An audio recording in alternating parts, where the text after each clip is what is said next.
الحمد لله وكفى وسلام على عباده الذين اصطفى أما بعد فأعوذ بالله من الشيطان الرجيم بسم الله الرحمن الرحيم فإذا قضيت الصلاة فانتشروا في الأرض وابتغوا من فضل الله واذكروا الله كثيرا لعلكم تفلحون. وقال النبي صلى الله عليه وسلم طلب الحلال فريضة بعد الفريضة أو كما قال عليه الصلاة والسلام. میرے محترم بزرگوں اور دوستوں، پچھلے جمعے کو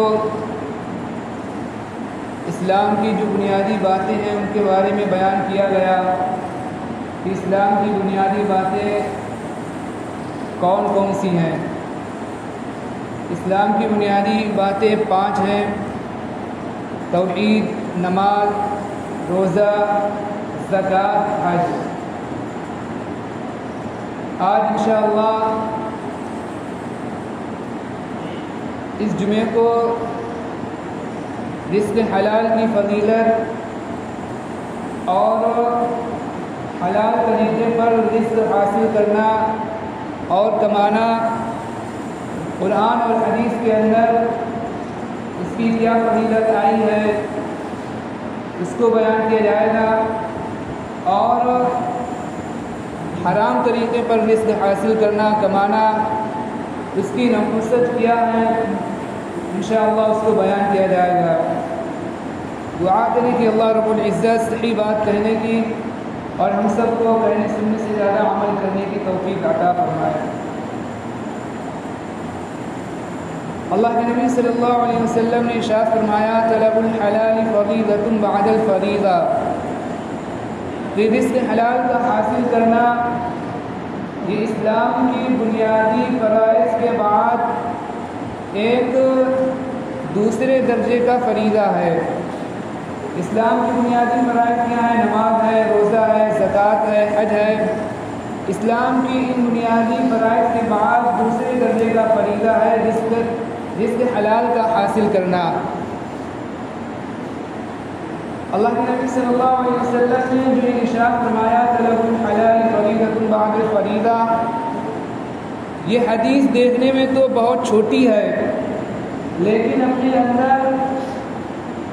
بہت ساری باتوں کو لیے ہوئے ہے، اور اس کے اندر بہت ساری باتیں اور بہت سارے علوم پائے جاتے ہیں.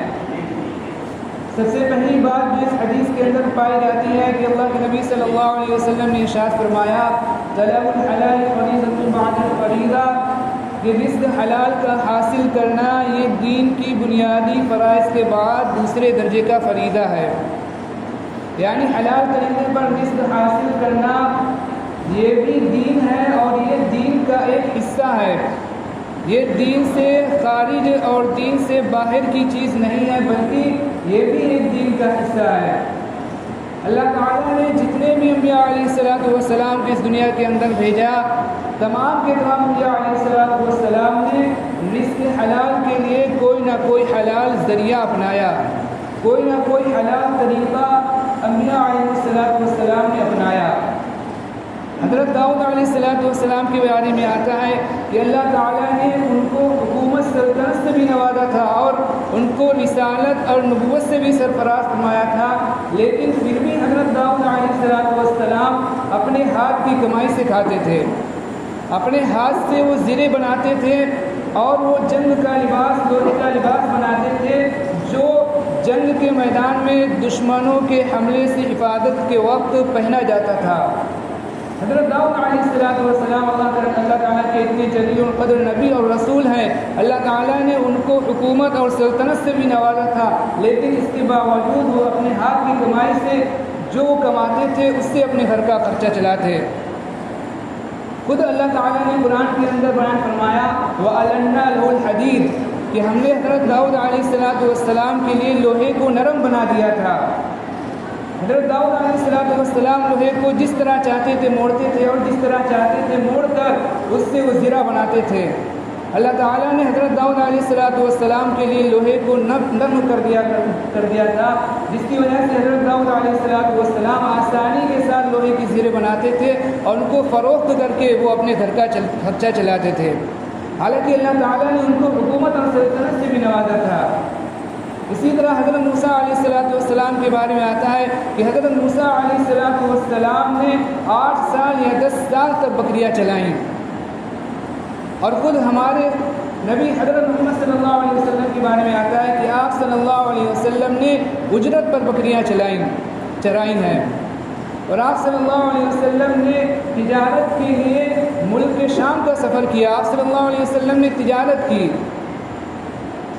تو یہ حلال طریقے پر رزق حاصل کرنا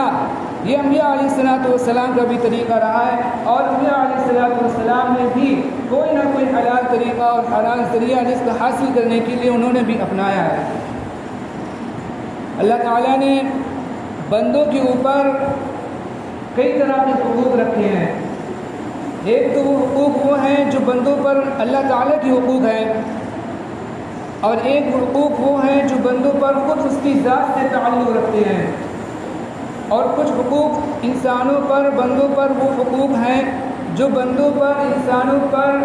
دوسرے کے حقوق دوسرے کی ذمہ داری اللہ تعالیٰ نے رکھی ہے۔ جیسے کہ انسان کے اوپر اللہ تعالیٰ نے اس کے گھر والوں کے حقوق رکھے، اس کے والدین کے حقوق رکھے، اس کی بیوی بچوں کے حقوق رکھے، تو یہ اللہ تعالیٰ نے حقوق انسانوں کے اوپر رکھے ہیں۔ اگر انسان جو رزق حلال طریقے پر حاصل کرے اور اس کی نیت یہ ہو کہ میں یہ اس لیے حاصل کر رہا ہوں، میں یہ اس لیے کما رہا ہوں کہ اللہ تعالیٰ نے میرے ذمے جو حقوق رکھے ہیں ان حقوق کی ادائیگی کے اندر کوتاہی نہ ہو، ان حقوق کی ادائیگی میں کمی نہ ہو، میں ان حقوق کو اچھی طرح سے ادا کر سکوں، اس لیے میں یہ حلال طریقے پر رزق حاصل کر رہا ہوں، تو اس کا یہ حلال طریقے پر رزق حاصل کرنا بھی یہ کیا ہو جاتا ہے، وہ عبادت بن جاتا ہے۔ رزق حلال کے لیے کوئی بھی حلال کارروائی کی جائے، وہ ملازمت ہو، وہ مزدوری ہو، چاہے وہ جو مزدوری ہو، چاہے وہ نوکری ہو، چاہے وہ تجارت ہو، چاہے وہ کوئی پیشہ ہو، کوئی کاروبار ہو، لیکن وہ حلال طریقے پر ہو، حلال ذریعے سے ہو۔ اگر وہ جو ان باتوں کو لحاظ رکھتے ہوئے کرا جائے گا کہ اللہ تعالیٰ نے ہمارے ذمے جو حقوق رکھے ہیں ان کی صحیح طور پر ادائیگی ہو، ان حقوق کی ادائیگی کے اندر کمی اور کوتاہی نہ ہو، میں ان حقوق کو اچھی طرح سے ادا کرتا رہوں اور دوسروں کے آگے ہاتھ نہ پھیلانا پڑے، دوسروں کا محتاج نہ بننا پڑے، اس لیے میں یہ کام کر رہا ہوں، یہ حلال طریقہ اور یہ حلال ذریعہ اپنا رہا ہوں، محنت کر رہا ہوں یا مزدوری کر رہا ہوں یا کاروبار کر رہا ہوں یا تجارت کر رہا ہوں یا کھیتی باڑی کر رہا ہوں یا کاشتکاری کر رہا ہوں یا کوئی بھی حلال ذریعہ میں اپنا رہا ہوں، اس لیے اپنا رہا ہوں تاکہ جو حقوق ہیں ان حقوق کی ادائیگی کے اندر کمی کوتاہی نہ ہو اور دوسروں کے آگے ہاتھ نہ پھیلانا پڑے۔ تو اگر اس نیت سے انسان جو کمائی کرے گا اور رزق حاصل کرے گا تو اللہ تعالیٰ اس کی اس کمائی کو بھی دین بنا دے گا اور اس کو اس کمائی پر اور اس رزق حاصل کرنے پر بھی اللہ تعالیٰ اس کو اجر و ثواب عطا فرمائے گا۔ اس لیے کہ نبی کریم صلی اللہ علیہ وسلم نے ارشاد فرمایا طلب الحلال فریضۃ بعد الفریضہ، کہ رزق حلال کا حاصل کرنا یہ انسان کے اوپر فرض ہے دین کی بنیادی فرائض کے بعد۔ اور پھر ایک بات اس حدیث سے دوسری بات جو پتہ چل رہی ہے کہ نبی کریم صلی اللہ علیہ وسلم نے طلب کا لفظ استعمال کیا، طلب کا لفظ ارشاد فرمایا۔ طلب کے معنی تلاش کرنا، جستجو کرنا، یعنی اللہ کے نبی صلی اللہ علیہ وسلم بتلانا چاہتے ہیں کہ انسان جو خالی نہ بیٹھے، انسان بیکار نہ بیٹھے، انسان ہاتھ پہ ہاتھ رکھ کر نہ بیٹھے، بلکہ انسان جو تلاش میں لگا رہے، انسان جستجو کے اندر لگا رہے، انسان کوشش کے اندر لگا رہے، انسان محنت کرتا رہے اور انسان جو برابر لگاتار کچھ نہ کچھ کوشش کرتا رہے، گھر کے اندر یوں ہی خالی نہ بیٹھا رہے، ہاتھ پہ ہاتھ رکھ کر نہ بیٹھا رہے، بلکہ رزق حلال کے لیے کوشش کرے، طلب کرے، جستجو کرے، جدوجہد کرے، محنت کرے۔ اللہ کے نبی صلی اللہ علیہ وسلم نے ارشاد فرمایا کہ انسان کا سب سے بہترین کھانا وہ ہے جو انسان اپنے ہاتھ کی کمائی سے کھاتا ہے۔ اور ایک شخص نبی پاک صلی اللہ علیہ وسلم کی خدمت میں حاضر ہوئے، آپ صلی اللہ علیہ وسلم نے ان سے ارشاد فرمایا کہ جاؤ لکڑیاں کاٹو اور ان کو جا کر بیچو۔ چنانچہ وہ گئے، لکڑیاں کاٹتے رہے، بیچتے رہے، لکڑیاں کاٹتے رہے، بیچتے رہے، پھر کچھ دنوں کے بعد کچھ مدت کے بعد وہ حاضر ہوئے اور انہوں نے 10 درہم کما لیے تھے، 10 درہم جمع کر لیے تھے اور انہوں نے کچھ کھانے کا سامان اکٹھا کر لیا تھا اور کچھ انہوں نے کپڑے بھی خرید لیے تھے۔ اس طرح کر کے انہوں نے جب وہ نبی کریم صلی اللہ علیہ وسلم کے پاس آئے، آپ صلی اللہ علیہ وسلم نے ان سے کہا، آپ صلی اللہ علیہ وسلم نے ارشاد فرمایا کہ تمہارا یہ حال یہ بہتر ہے اس بات سے کہ تم کل قیامت کے دن اللہ تعالیٰ کے سامنے حاضر ہو اور تمہارے چہرے پر زخم کے نشانات ہوں۔ تو سب سے پہلے جو بیان کی گئی ہے کہ رزق حلال کو حاصل کرنے کے لیے انسان کیا کرے، تلاش کرے، جستجو کرے، محنت کرے، جد و جہد کرے، جہاں تک اس سے ہو سکے انسان کیا کرے، کوشش کرے، بیکار نہ بیٹھے۔ نبی پاک صلی اللہ علیہ وسلم نے فرمایا طلب الحلال، رزق حلال کو طلب کرے، تلاش کرے۔ اور دوسرا لفظ جو آپ صلی اللہ علیہ وسلم نے بیان فرمایا، حلال کا لفظ بیان فرمایا کہ رزق حلال کو حاصل کرنے کے لیے حلال طریقہ، حلال ذریعہ اپنائیں، حرام ذریعہ نہ اپنائیں، حلال طریقے کو اپنائیں، حلال طریقہ استعمال کریں، حلال ذریعہ جو ہے اس کو اپنایا جائے۔ اور اس پر نبی پاک صلی اللہ علیہ وسلم نے بشارتیں بیان فرمائی، خوشخبری بیان فرمائی حدیث کے اندر۔ آپ صلی اللہ علیہ وسلم نے تاجروں کے بارے میں آپ صلی اللہ علیہ وسلم نے خوشخبری بیان فرمائی اور اتنی بڑی فضیلت آپ صلی اللہ علیہ وسلم نے سچے جو امانت دار تاجر ہیں آپ صلی اللہ علیہ وسلم نے ان کے بارے میں ارشاد فرمایا، التاجر الصدوق الامین مع النبیین والشہداء والصدیقین، کہ جو تاجر سچ بولنے والے ہیں، سچ بول کر اپنا تجارت کرتے ہیں، اپنا کاروبار کرتے ہیں، ان کا جو حشر جو کل قیامت کے دن ہوگا وہ انبیاء علیہ الصلوۃ والسلام کے ساتھ ہوگا، وہ شہداء کے ساتھ ہوگا، وہ اللہ تعالیٰ کے جو برگزیدہ اور خاص بندے ہیں صدیقین ان کے ساتھ ہوگا۔ التاجر الصدوق الامین مع النبیین والصدیقین والشہداء،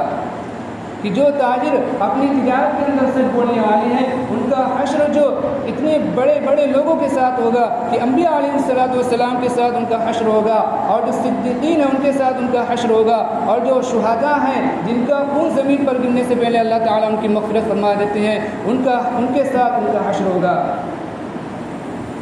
تو حلال طریقہ اپنایا جائے۔ اور ایک بات جو حدیث پاک سے سمجھ میں آ رہی ہے، چوتھی بات کہ طلب الحلال فریضۃ بعد الفریضہ، کہ رزق حلال کو حاصل کرنا یہ جو دین کے جو بنیادی فرائض ہیں اس کے بعد اس کا درجہ ہے۔ دین کے جو بنیادی فرائض ہیں، نماز ہے، روزہ ہے، زکوٰۃ ہے، حج ہے، یہ دین کے بنیادی فرائض ہیں۔ اس کے بعد جو دوسرے درجہ کا فریضہ ہے وہ ہے رزق حلال کا حاصل کرنا۔ انسان جو اس طور پر رزق حلال حاصل کرے کہ جو دین کے بنیادی فرائض ہیں، نماز ہے اس کے اندر کوتاہی نہ ہو، جو روزہ ہے اس کے اندر کوتاہی نہ ہو، اور اگر اس کے اوپر زکوٰۃ فرض ہے یا حج فرض ہے اس کے اندر کوتاہی نہ ہو، ان کے اندر دین کے جو بنیادی فرائض ہیں ان کے اندر کوتاہی نہ ہو، اس طرح پر وہ انسان کیا کرے، رزق حلال حاصل کرے۔ اور آپ صلی اللہ علیہ وسلم نے حرام رزق کی جو نحوست بیان فرمائی حدیث کے اندر،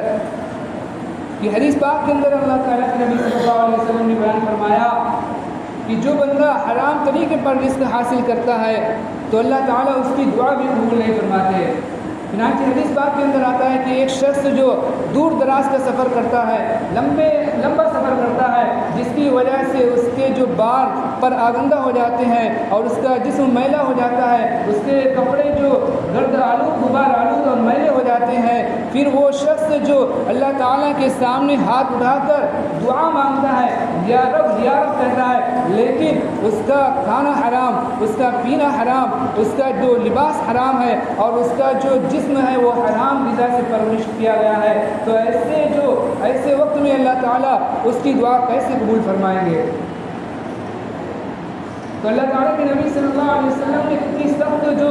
وعید بیان فرمائی ہے کہ جو حرام طریقے پر کماتے ہیں اور جو جن کا کھانا حرام، جن کا پینا حرام، جن کا لباس حرام اور جن کی جو پرورش حرام طریقے پر ہوئی ہے، تو اللہ تعالیٰ کے سامنے وہ اس حال کے اندر کہ ان کے جو کپڑے گرد آلود ہیں، ان کا جو چہرہ ہے وہ بھی گرد آلود ہے اور ان کے جو بال ہیں وہ بکھرے ہوئے ہیں، ان کا لباس بھی میلا ہے، اللہ تعالیٰ کے سامنے عاجزی کے ساتھ ہاتھ اٹھا کر دعا مانگتے ہیں، یا رب کہتے ہیں، لیکن پھر بھی ان کی دعا قبول نہیں کی جاتی۔ اس لیے ہمیں اور آپ کو جو کمانے کا جو ذریعہ ہے وہ جو ہمیں اور آپ کو حلال ذریعہ اپنانا چاہیے، حلال ذریعہ اپنانا چاہیے۔ اس کے لیے ہمیں چاہیں جتنی جہد کرنا پڑے، جتنی محنت کرنا پڑے، جتنی کوشش کرنا پڑے، اس لیے کہ اللہ تعالیٰ نے رزق حلال کے اندر برکت رکھی ہے، اور رزق حلال کے اندر اللہ تعالیٰ نے ایک نورانیت رکھی ہے، اور حرام رزق اور حرام طریقے پر رزق اگر کوئی حاصل کرتا ہے تو اللہ تعالیٰ بہت سارا اگر اس کے ہونے کے باوجود بھی وہ اس کے لیے کافی نہیں ہوتا، اور پھر وہ جو جیسے طریقے پر حاصل کرتا ہے پھر اللہ تعالیٰ اس سے نکلنے کے اسی طرح کے اسباب بھی بنا دیتے ہیں، اور اسی طرح سے پھر وہ کیا ہوتا ہے، وہ خرچ بھی ہو جاتا ہے۔ انسان لاکھوں کماتا ہے، ہزاروں کماتا ہے، پھر اللہ تعالیٰ اس کے ساتھ ویسے خرچے لگا دیتا ہے اور ویسے اسباب لگا دیتا ہے کہ اس کے اندر بھی اس کا خرچہ پورا نہیں ہو پاتا۔ تو اللہ تعالیٰ کے نبی نے صلی اللہ علیہ وسلم نے جو ایک چھوٹی سی حدیث بیان فرمائی، یہ ہے دیکھنے میں بہت چھوٹی لیکن اپنے اندر بہت سارے علوم اور بہت ساری باتیں لیے ہوئے ہے، کہ اللہ تعالیٰ کے نبی صلی اللہ علیہ وسلم نے ارشاد فرمایا طلب الحلال فریضۃ بعد الفریضہ، کہ رزق حلال کا حاصل کرنا یہ دین کی بنیادی فرائض کے بعد دوسرے درجے کا فریضہ ہے۔ اس لیے اللہ تعالیٰ سے دعا کریں کہ اللہ تعالیٰ ہم سب کو حلال رزق کی کمانے کی توفیق عطا فرمائے، اور رزق حلال کے اندر ہمیں برکت عطا فرمائے، اور رزق حرام سے ہماری جو حفاظت فرمائے۔ اللہ تعالیٰ سے دعا کریں کہ اللہ تعالیٰ ہم سب کو کہنے سننے سے زیادہ عمل کرنے کی توفیق عطا فرمائے۔ آمین۔